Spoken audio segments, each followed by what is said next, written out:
9, 10 e 11.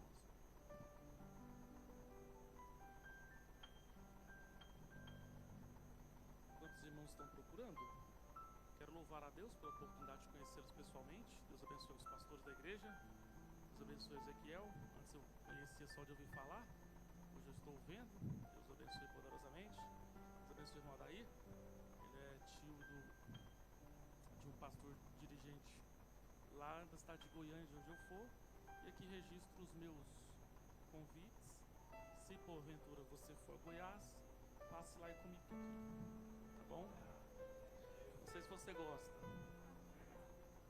Para você que não gosta, imagino que possa ser difícil. Mas que Deus lhe dê graça, tá bom? Te dê amor pelo piqui. Apocalipse capítulo 1, verso 9, 10 e 11, João disse assim: Eu, João, que sou vosso irmão e companheiro, na aflição e no reino, e na perseverança em Jesus. Eu estava na ilha chamada Patmos por causa da palavra de Deus e pelo testemunho de Jesus. E no dia do Senhor achei-me arrebatado em espírito, quando ouvi de trás de mim uma voz forte como de trombeta, que dizia: Escreve um livro, o que vês, e envia às 7 igrejas, a Éfeso, a Esmirna, a Pérgamo, a Tiatira, a Sardes, a Filadélfia e Laodiceia. Os irmãos podem se sentar.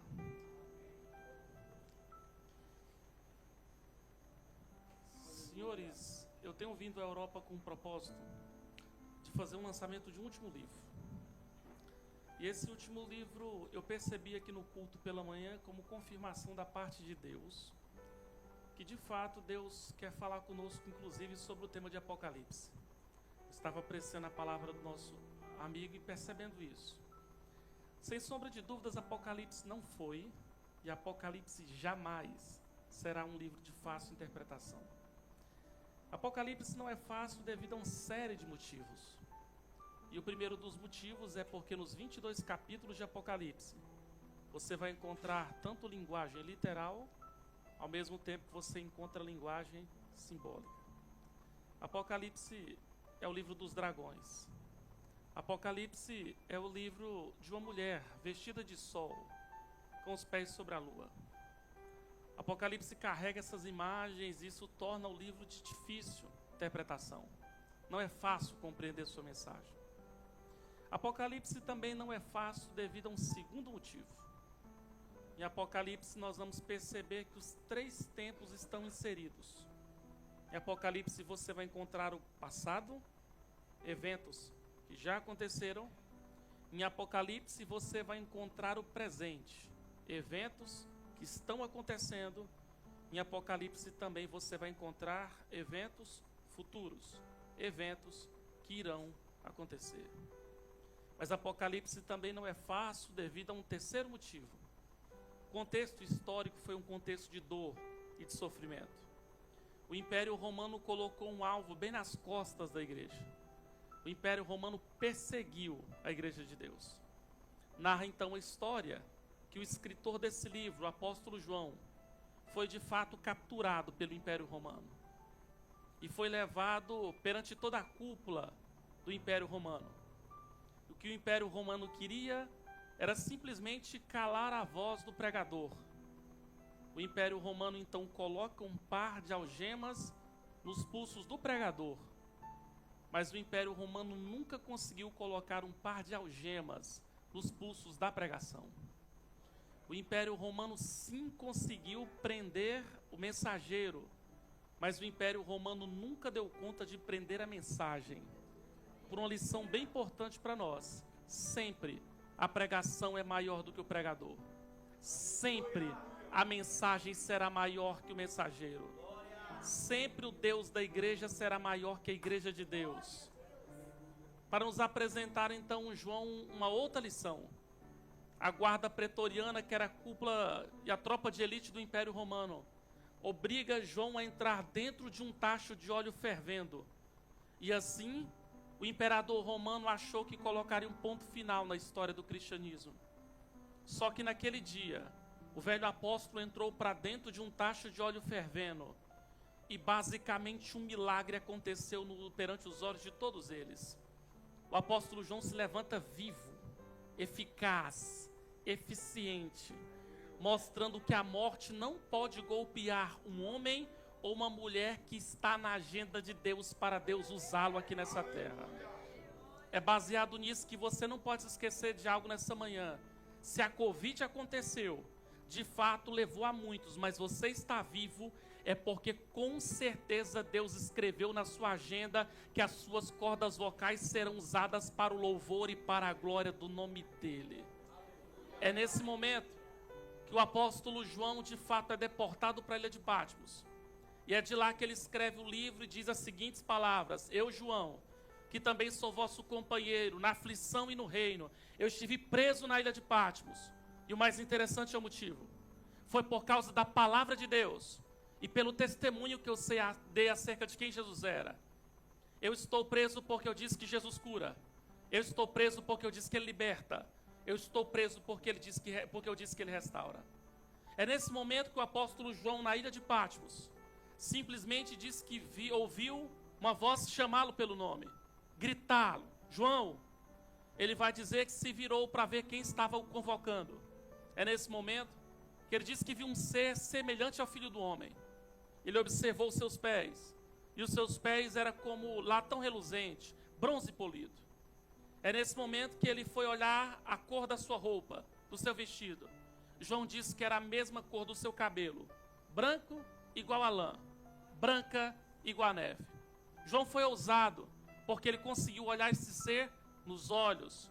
Só pessoas de coragem conversam com os outros olhando nos olhos.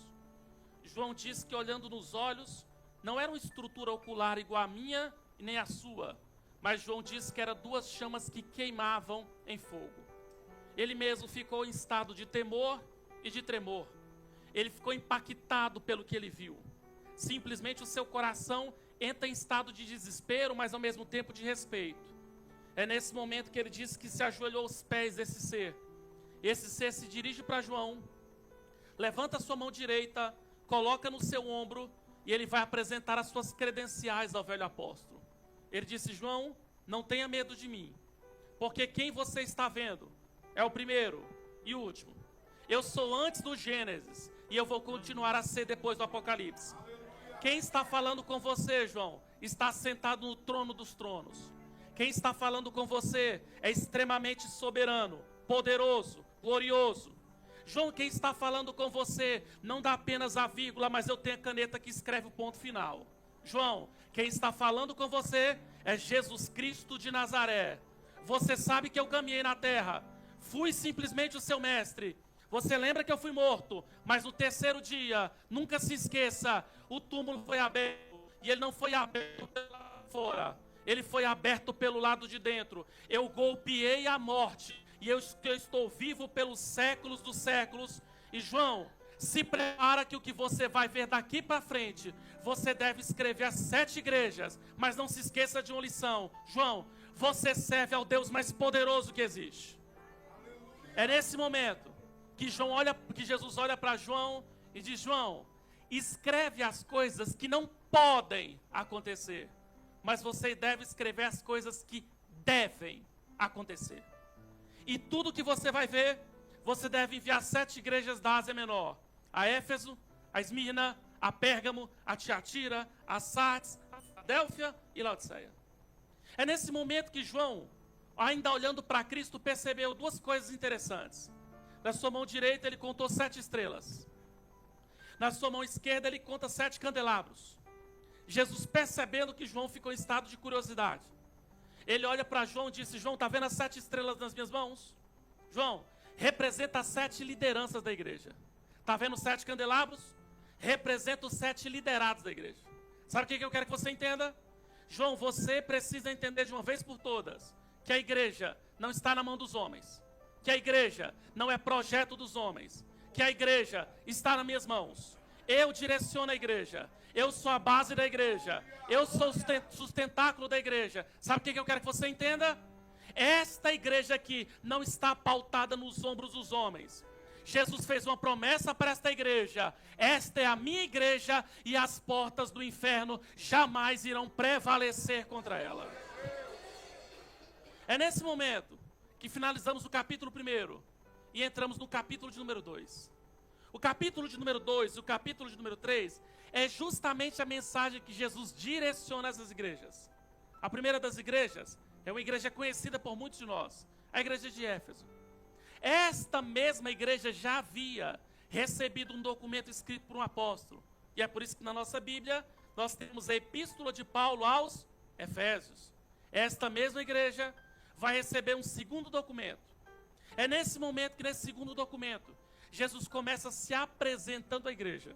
Ele diz assim: quem está falando com vocês é aquele que tem as 7 estrelas na mão direita e aquele que tem os 7 candelabros na mão esquerda. Ele começa elogiando a igreja de Éfeso. Sabe o que ele diz? Ele diz assim: eu gosto de vocês, porque vocês são uma igreja paciente, vocês são uma igreja trabalhadora. Ele elogia o corpo de obreiros da igreja, porque ele diz assim: vocês provam aqueles que se dizem ser apóstolos, mas não são. Jesus elogia o trabalho da igreja. Na gramática grega, a palavra ali é corpus, com K. Sabe o que Jesus elogia? Vocês trabalham até o suor cair do rosto. Quem é que não queria ser membro de uma igreja dessa? Uma igreja trabalhadora, com obreiros preparados. Quem é que não queria ser membro de uma igreja paciente? Mas Jesus olha para esta mesma igreja e ele dá uma dura crítica a essa igreja. Ele diz assim: eu, porém, tenho um problema contra vocês. Vocês já não me amam como amavam no início da sua fé. É nesse momento que um verdadeiro ponto de interrogação vem na minha cabeça.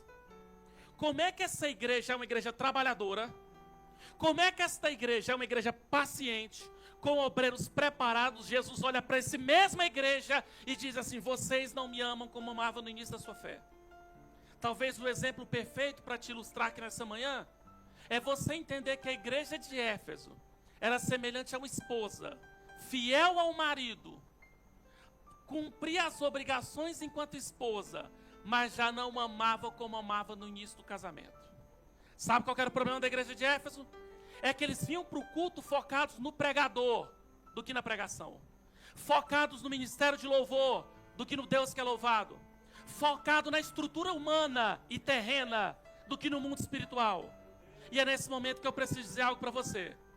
Quando nós estudamos a história dos maiores avivamentos, nós temos, por exemplo, os fundadores da minha denominação, 2 missionários suecos que chegaram no Brasil. Eles disseram que dentro da floresta amazônica, eles plantaram uma igreja a 14 quilômetros de onde eles moravam. Eles disseram que foi num culto de mulheres. E eles disseram que viam mulheres flutuando no poder de Deus. Você já imaginou isso? Sabe o que eu quero que você entenda? É talvez a maior lição que você pode aprender nessa manhã. A gente ouve falar assim sobre destravar a vida. Quer ter a sua vida destravada? Quer simplesmente ver Deus fazer coisas grandes, poderosas a seu favor? Não se esqueça, volte a ser aquilo que você um dia foi na presença de Deus. Sabe por quê? Porque Deus ainda tem uma história belíssima. Ele está trabalhando em você, porque daqui uns dias Ele vai trabalhar através de você. Ele está gritando para você nessa noite: volta a orar, volta a buscar, volta a dizimar, volta a ofertar, volta a estudar, volta a ser aquilo que você era, porque sem sombra de dúvidas você vai ver muralhas caindo, gigantes indo ao chão e Jesus glorificando o nome dele através de você. Se nós observarmos a segunda igreja, é a igreja de Esmirna. Uma certa feita no seminário, um aluno me perguntou: professor, como é que deveria ser membro da igreja de Esmirna? Qual era o gosto que se tinha? Resposta: era amargo. Era amargo porque o nome Esmirna existia por causa de uma planta chamada mirra. Para essa igreja, Jesus começa se apresentando como Todo-Poderoso. E Jesus olha para essa igreja e diz assim: vocês são pobres. Mas a Bíblia tem um parênteses e ele diz assim: mas vocês são ricos. É nesse momento que um outro ponto de interrogação veio sobre a minha cabeça. Meu Deus, como é que é isso? Como é que uma igreja pode ser pobre e pode ser rica ao mesmo tempo? Sabe que Jesus estava levantando a tese? O que, afinal de contas, é uma igreja rica? É uma poderosa catedral? É uma igreja conhecida pela sua altíssima renda econômica? Porque Jesus olha para a igreja de Esmirna e diz assim: vocês podem ser pobres para os homens, mas vocês são ricos do meu evangelho e da minha graça. Sabe o que Jesus está dizendo? Quando vocês cantam, eu recebo o louvor de vocês. Quando vocês oram, eu me curvo para ouvir vocês orar. Quando vocês falam da minha palavra, eu ensino pregadores, eu protejo vocês, eu guardo vocês. Vocês podem ser abandonados pelos homens, mas vocês não são abandonados por Deus. Vocês podem ser esquecidos pela terra, mas vocês não são esquecidos pelos céus. O que Jesus ia profetizar para uma igreja dessa? Dinheiro? Portas abertas? Membros influentes na sociedade? Jesus olha para essa igreja e eu vou traduzir o texto. Ele diz assim: vocês têm que ficar atentos, porque Satanás vai pressionar vocês durante 10 dias seguidos. Sabe o que a guarda pretoriana fez? Descobriu onde eles se reuniam, cercaram a igreja, e cercando a igreja eles vão arrancar de uma única feita 1.200 crentes, homens, mulheres, obreiros, há relatos de inclusive crianças. Eles vão levar 1.200 crentes para o alto do Monte Pagos. Vão desembainhar uma espada e colocar no pescoço. E a proposta era simples: nega que Jesus é Senhor e confessa César como imperador romano, Senhor da vida de vocês. Sabe o que esses 1.200 crentes fizeram? A história diz que eles abriram a boca e disseram: César pode ser Senhor aqui de Roma. César pode ser Senhor da terra. Mas somente Jesus é Rei dos Reis, é Senhor dos Senhores. 1.200 crentes, homens, mulheres, foram golpeados pela morte naquele dia. Será que a igreja ia fazer? Fechar as portas? 3 dias depois, a igreja abre as portas com 800 crentes. A guarda pretoriana descobre. Levam homens, mulheres e crianças para o mesmo alto do Monte Pagos. Arrancam a mesma espada, colocam sobre o pescoço e abriu a boca e diz: vocês não têm necessidade de morrerem, apenas neguem Jesus como Senhor.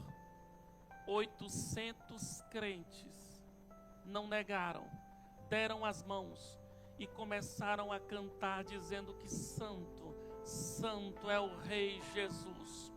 800 crentes foram golpeados pela morte, mas eles ainda não tinham achado o líder da igreja. Era um bispo chamado Policarpo, conhecido como Policarpo de Esmirna. Esse senhor já tinha 86 anos de idade.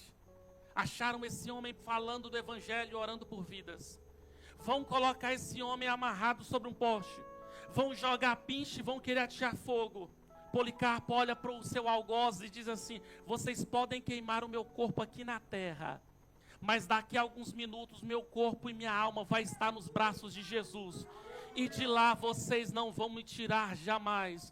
Uma igreja foi duramente pressionada por Satanás, mas Jesus fez uma promessa para aquela igreja, e a promessa é: aqueles que forem fiéis até a morte vão receber de graça a coroa da vida. Eu estou pregando para uma igreja que, se Deus fizer, Ele é Deus. Se Ele não fizer, Ele continua sendo Deus do mesmo jeito. Eu tenho uma palavra nessa manhã. Possa ser que você não seja desse lugar, mas Jesus te trouxe para cá, e aconteça o que acontecer, perca tudo, mas não perca a presença de Deus, e não arrede o seu pé desta igreja. Sabe por quê? Porque aqui você tem um Deus que sentado no trono, que te guarda, te protege, te levanta, te restaura. Ele tem o poder. Sabe como é que a gente fecha o diagnóstico? E por que eu uso a expressão diagnóstico das 7 igrejas? Porque você tem que entender que Jesus não tem uma opinião sobre sua igreja. A opinião sobre a sua igreja, quem tem somos nós, obreiros, teólogos, pastores, mestres, pregadores. Jesus não tem opinião. Ele tem um diagnóstico perfeito, pleno, completo. Para as 7 igrejas ele diz assim: eu conheço vocês. Eu conheço todos vocês. Sabe o que talvez nos anima nessa manhã? É saber que Jesus conhece todos nós que estamos aqui nessa manhã. Sabe como é que a gente entende? Que as igrejas simplesmente podem ser uma coisa perante os olhos dos homens, mas podem ser outra perante os olhos de Deus. Saímos do capítulo 3 e entramos no capítulo de número 4. O capítulo de número 4 não acontece aqui na terra, ele acontece no céu. A Bíblia Sagrada diz que Jesus convoca a João. João foi arrebatado em espírito. E João vai pisar os seus pés dentro do lugar mais santo, dentro do lugar mais belo, dentro do lugar mais lindo. Porque de fato, João entra dentro da sala do trono de Deus. E é dentro da sala do trono de Deus. João vai contar 1, 2, 15, 20, 22, 25 tronos. 24 tronos em círculo. E o 25º trono no meio dos 24 tronos. O 25º trono é maior, mais belo e mais poderoso. Sabe por quê? Porque quem está sentado sobre ele é maior, é mais belo e mais poderoso. A Bíblia diz que João ficou percebendo como funcionava um culto nos céus. E João abre a boca e diz que viu 24 anciãos se levantarem, se dirigirem até aquele que está sentado no trono. E à medida que eles iam se aproximando dele, a Bíblia diz que eles iam se prostrando, porque eles não se sentem dignos de olhar Jesus nos olhos.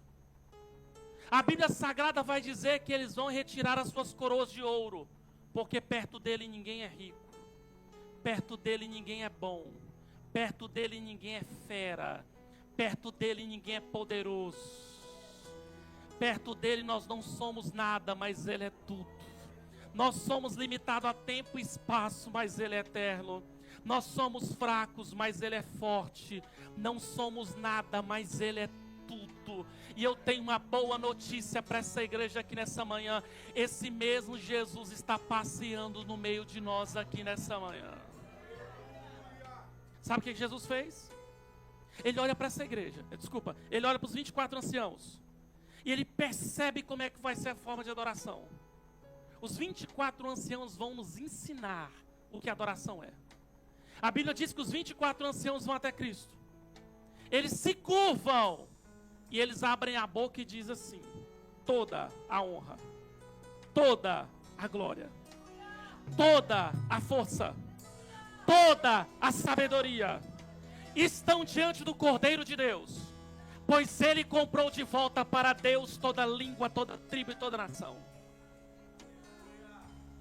Sabe o que os 24 anciãos estão cantando?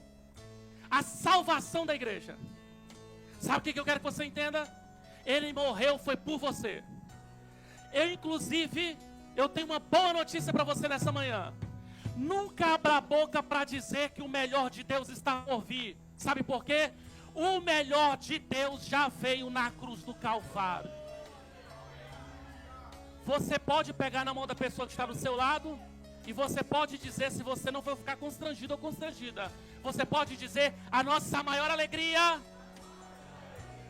fala alegre, a nossa maior alegria é que nós somos salvos.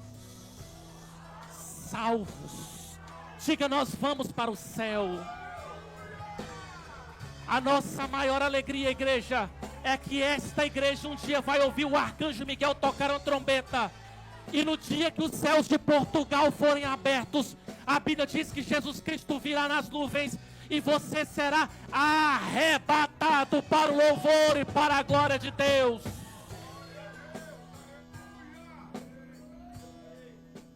Eu não sou pregador de frases de efeito emocional, vocês estão percebendo isso?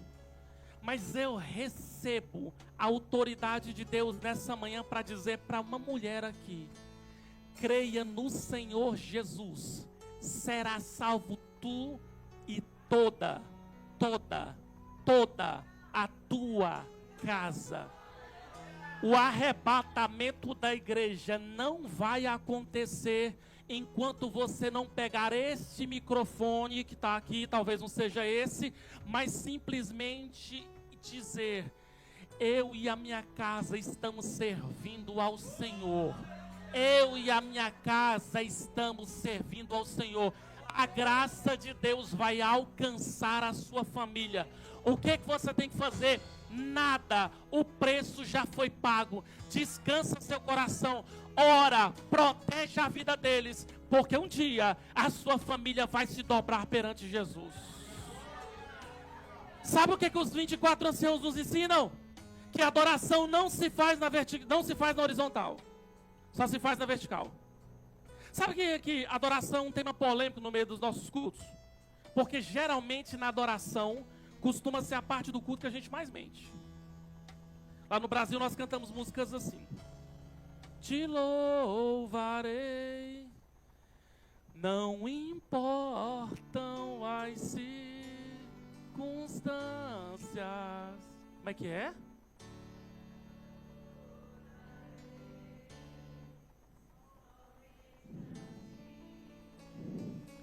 Se teu namorado termina contigo, tu rapa da igreja.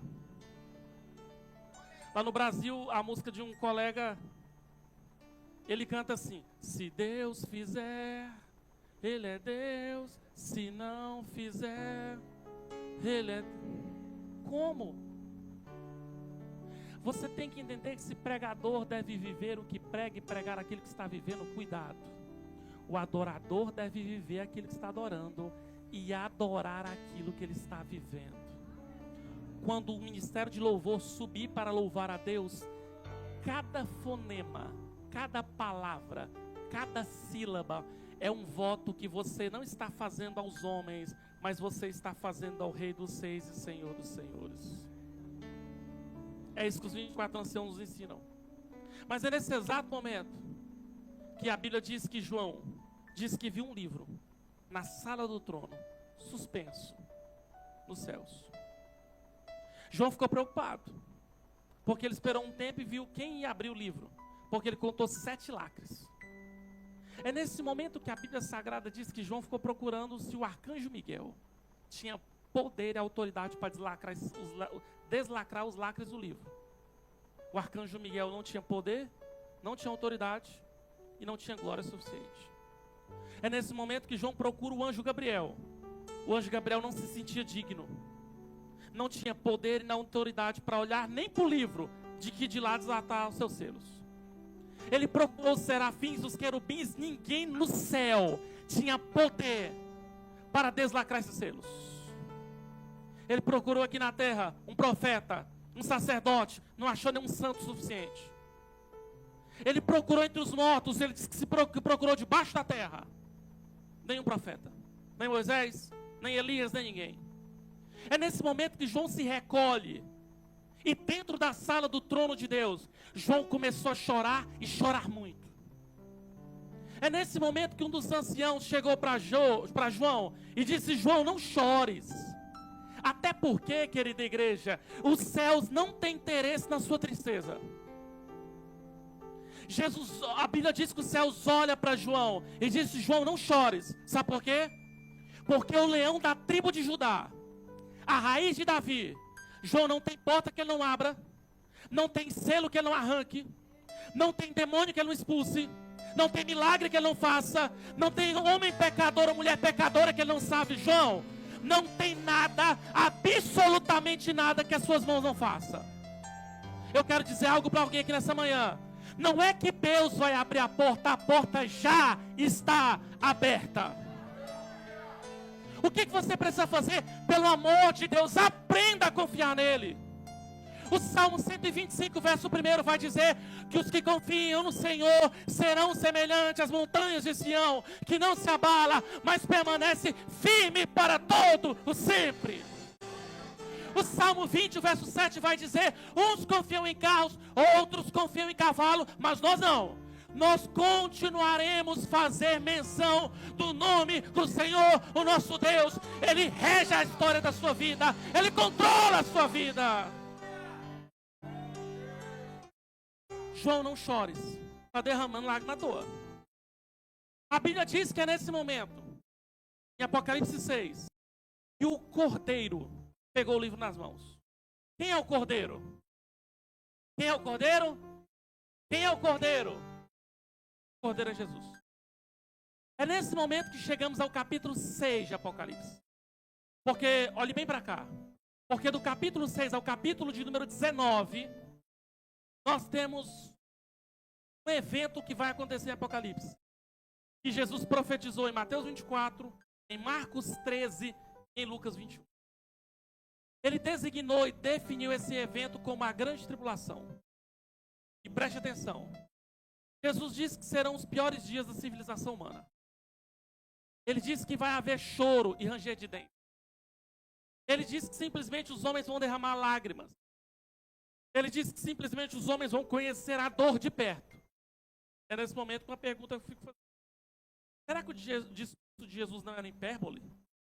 Será que porventura ele não estaria aumentando? Apocalipse vai nos mostrar. A Bíblia diz que o cordeiro, que é Jesus, pegou o livro na mão e ele deslacrou o primeiro selo.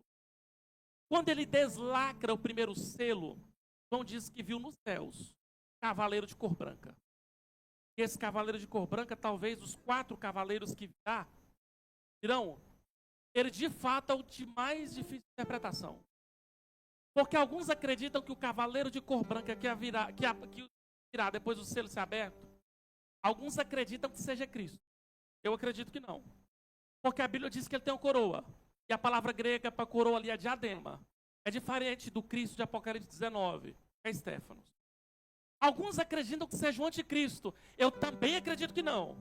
Eu estive na Espanha semana passada e lá eu dei uma aula sobre o anticristo. E quando ele virá de fato apresentando como cartão postal a morte das 2 testemunhas do Evangelho.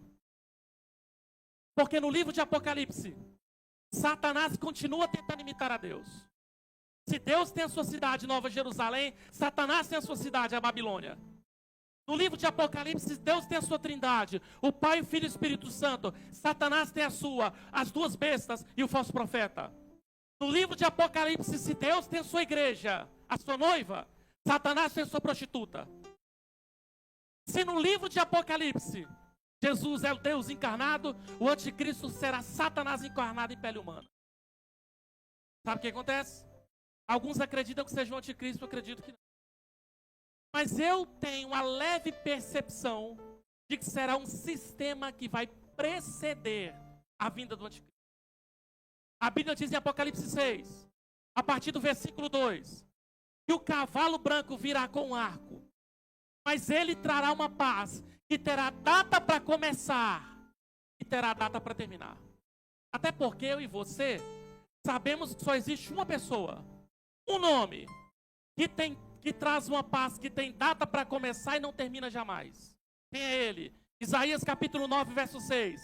Por isso nos alegremos.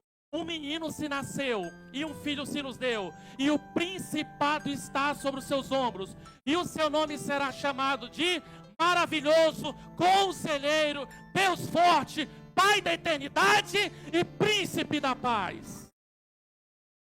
Eu acredito nesta manhã que Jesus está derramando e jorrando paz no seu coração. Acalma seu coração, a vitória é certa, Deus fará um milagre.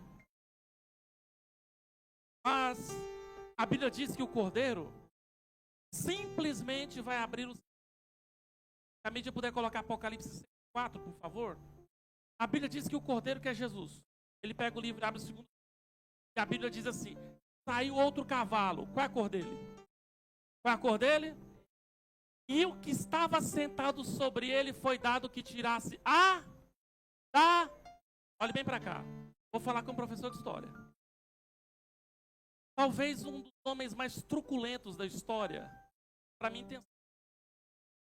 porque Hitler ordenou a matança de judeus das formas mais macabras possíveis. Hitler ordena com que alguns judeus tivessem as suas mãos amarradas para trás. Enquanto alguém da Gestapo rodava a manivela, até 2 compressas de ferro apertar a cabeça explodir, massa cefálica sair para fora. Hitler ordenou com que alguns judeus entrassem para dentro de salas iguais a essa. E pelos orifícios da sala, saíam gases que matavam esses judeus asfixiados, e a pele dos judeus era utilizada para fazer sabão para lavar a viatura. Hitler ordenou com que algumas mulheres grávidas tivessem suas barrigas abertas, sem anestesia. O feto era arrancado e colocasse ratos vivos. Porque na ótica de Hitler, Era melhor uma mulher carregar um rato do que... Mas sabe o que eu preciso que você... Você percebeu o que o cavaleiro de cor vermelha fará? Ele vai...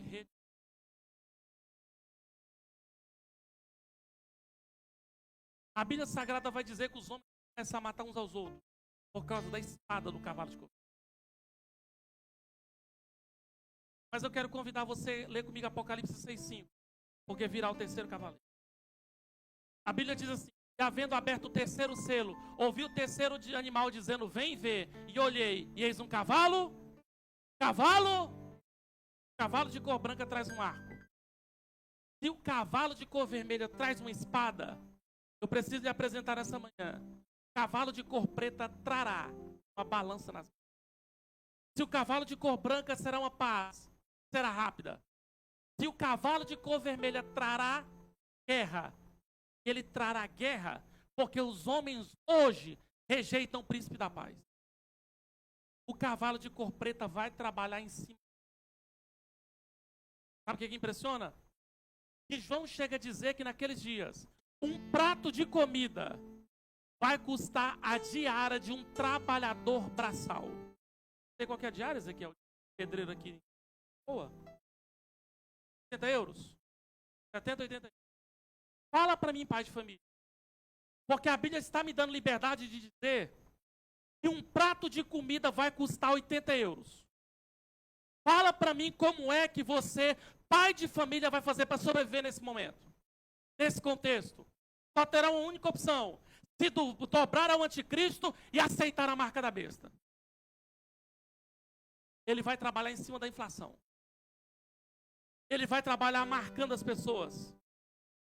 Mas, para caminhar para a parte final da minha mensagem, João apresenta o quarto cavaleiro. O primeiro cavaleiro, ele é branco. Ele trará um arco. O segundo cavaleiro, ele é de cor vermelha. Ele trará uma macaira, uma espada. O terceiro cavaleiro é de cor preta. Ele trará uma balança. Mas o quarto cavaleiro, esse tem nome. Esse tem documento. Esse tem identidade. A Bíblia diz em Apocalipse 6:8. Apocalipse 6:8. E olhei, e eis um cavalo. Fala mais alto, senão ele vai te pegar. E eis um cavalo amarelo. E o que estava sentado sobre ele tinha por nome: quem virá assentado sobre o cavalo de cor amarela? A morte. Sabia que para nós da teologia a morte é uma pessoa? Ela ganhou a batalha com os profetas maiores, menores, sacerdotes, patriarcas. Ela vem derrubando a tudo. Quem virá sentado sobre o cavalo de cor amarela será a própria morte. Enquanto a arma do cavalo de cor branca é um arco, a arma do cavalo de cor vermelha é uma espada, a arma do cavalo de cor preta será uma balança, a arma do cavalo de cor amarela será o próprio inferno. Para nos apresentar uma linguagem aqui de pleonasmo. A morte e o inferno serão apenas... Talvez, meu líder, o que João está querendo dizer é que no período da grande tribulação, a morte derrubará o corpo e o inferno arrastará a alma. A morte joga no chão, o inferno toma a alma para si. A morte incendeia, o inferno vai tentar consumar a alma.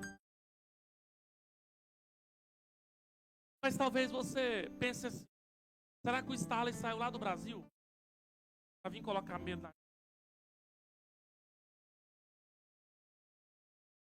É uma boa notícia para você. E a notícia: você não verá a ascensão do cavaleiro de branca, vermelha, preta. Porque antes de tudo isso acontecer, você vai estar lá na Nova Jerusalém Celestial.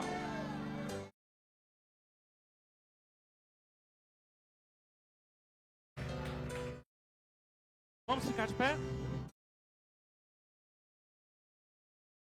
A boa notícia que eu tenho para ministrar para você, salvo em Cristo Jesus nessa manhã, é: fica tranquilo, mas Jesus quer algo de você. Aguenta. Aguenta. Vida cristã não é fácil. Satanás te odeia. A Bíblia diz que ele anda como um leão ao nosso derredor. Mas a certeza é, o leão da tribo de Judá continuará conosco. A boa notícia nessa manhã é uma só. João no capítulo 21, ele diz que viu uma nova cidade, de 2.200 quilômetros, tanto de altura quanto de largura. João disse que quem entrará serão salvos. E aqui eu tenho uma excelente notícia para te dar nessa manhã. Você vai entrar lá com o corpo glorificado. Sabe o que significa? Que quem anda de cadeira de rodas aqui, com o corpo glorificado, vai voltar a andar perfeitamente. Sabe o que significa? Que quem enxerga com miopia aqui, com o corpo glorificado, vai voltar a enxergar perfeitamente. Sabe o que significa? Que quem sofre de depressão, de ansiedade, a Bíblia diz que Deus enxugará dos nossos olhos toda lágrima, toda dor e toda angústia, e lá será apenas alegria para o louvor e para a glória de Deus. Então eu quero te ministrar uma notícia nessa manhã. Aguenta, você é crente. Você aguarda o arrebatamento da igreja. Eu quero orar por você. Irmãos, antes de mais nada, eu quero perguntar aqui nessa manhã, talvez movido pelo Espírito Santo, alguém nessa manhã quer se entregar aos braços de Jesus?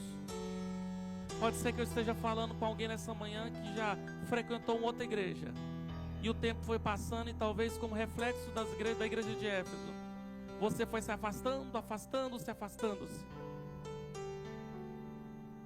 E não importa o seu passado, porque se para Jesus não importa, piorou para mim. Mas nessa manhã, eu quero perguntar, alguém nessa manhã quer refazer a sua aliança com Cristo? Ou talvez você que está aqui nessa manhã ainda não fez a exigência de Paulo em Romanos, quando ele diz, nós precisamos confessá-lo publicamente. A minha pergunta nessa manhã é, eu estou pregando, eu falo que eu talvez movido, mas eu tenho certeza que o Espírito Santo é quem está me movendo nessa manhã. Cadê você que precisa fazer essa aliança com Jesus correndo? Cadê você? Cadê você que está afastado de Jesus? Eu quero que você venha aqui na frente, que eu quero orar por você e com você. Alguém nessa manhã, eu estou pregando por pessoas, eu estou pregando movido pelo Espírito Santo para dizer, tem pessoas que precisam hoje, porque não vai ficar uma alma no inferno nessa manhã.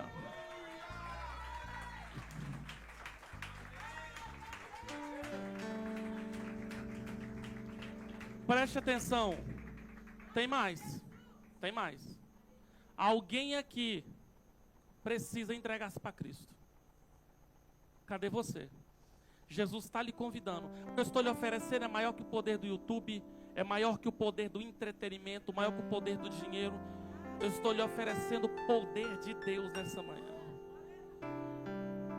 Estou lhe oferecendo para que Cristo simplesmente dirija a sua vida e você verá coisas impressionantes.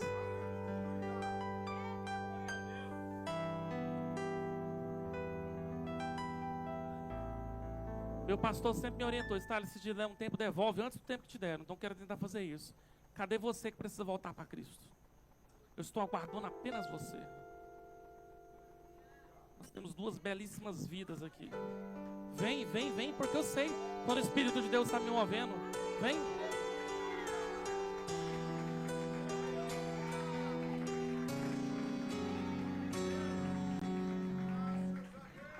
Irmãos, a nossa maior alegria é a salvação de almas, Ezequiel.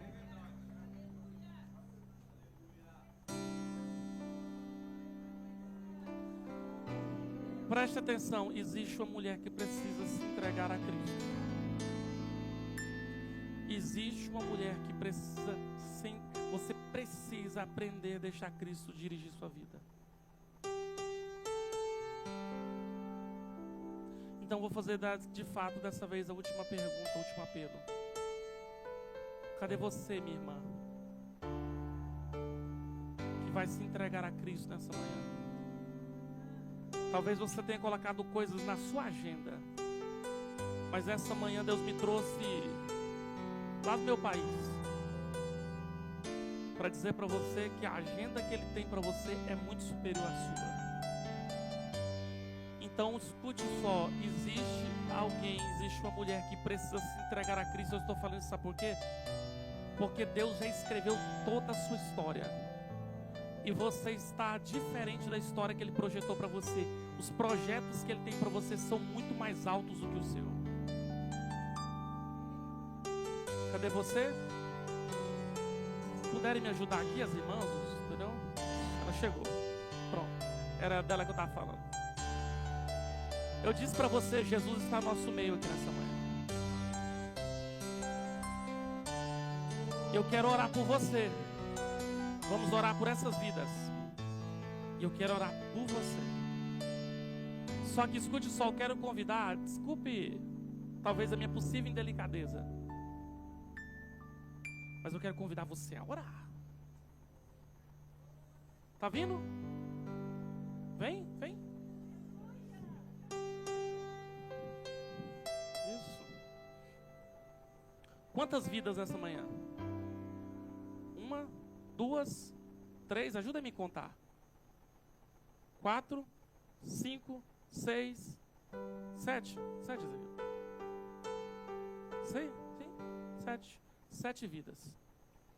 Ciclo perfeito de Deus. Não se esqueçam, o Senhor é o pastor de vocês, não lhes faltará nada. No dia que os homens não estiverem perto de vocês, se vocês orarem, não se esqueça do que esse pregador falar. Ele sempre vai ouvi-los. Ele sempre vai ouvir vocês. No dia que faltar o ombro dos homens, plantem o seu joelho, porque com certeza os anjos de Deus estarão a favor de vocês. Irmãos, eu sinto a unção do Espírito Santo nessa igreja.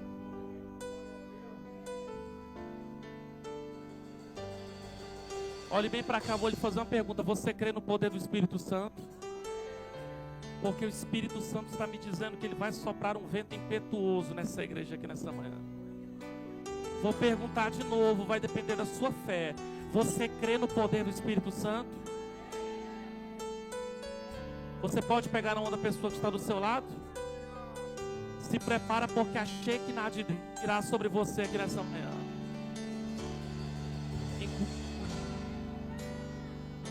Eu estou duvidando, fica até o final desse culto que você verá. A Shekinah de Deus invadirá essa. Aleluia. Irmãos, quando você ouvir um teólogo pentecostal abrir a boca para dizer a Shekinah de Deus virá, fica tranquilo que ela virá. Segurou a mão da pessoa que está do seu lado? Repita após mim essa oração, presta atenção com toda a sua força, com toda a sua alma e com toda a sua fé. Vamos saber agora quem são aqueles que Deus tem um projeto na vida deles. Repita assim comigo: Espírito Santo, Espírito Santo, nesse dia eu entrego meu coração à tua presença. Espírito Santo, eu entrego meu corpo como oferta a ti. Espírito Santo, se tu aceita essa oferta, me toca, me abraça, vem sobre mim. Quem falou de coração, receba o Espírito Santo de Deus nessa manhã.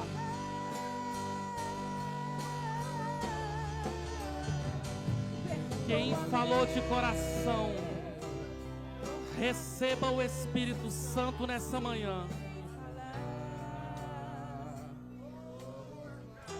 Espírito Santo, eu peço a Ti, vem sobre essa igreja agora, Espírito de Deus. Xarabacanturimi cantarabaxéria. Não pare de orar, sabe por quê? Em nome de Jesus, espírito de enfermidade, eu ordeno, saia, não pare de orar, saia do corpo desta mulher aqui agora. caroços eu ordeno, saia em nome de Jesus Cristo. Paralisia eu ordeno, saia em nome de Jesus Cristo. Igreja, seja cheia do Espírito Santo aqui nessa manhã. Xarabacanturimi cantarabaxeri ondereçurimi cantarabagai. Light show de flash se demantarabacantarabachéria. Light show de flash sui querebesurimi cantarabagai. Oh Espírito Santo, eu peço a Ti, batiza, Senhor, nessa manhã. Oh Espírito de Deus, Espírito Santo, eu peço a Ti, toca, Senhor.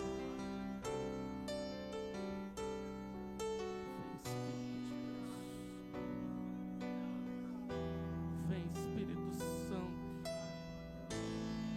Segura a mão da pessoa que está do seu lado. E se for possível, permita apenas eu orar. Espírito Santo, eu peço a Ti. Tem algumas pessoas que o Senhor tem uma agenda específica. Espírito Santo, segura nas mãos deles. Espírito Santo, toca essas pessoas nessa manhã. Vem, Espírito Santo, sobre eles. Espírito da vida, derrama, Senhor Deus. Derrama, Espírito Santo, a Tua graça. Xarás.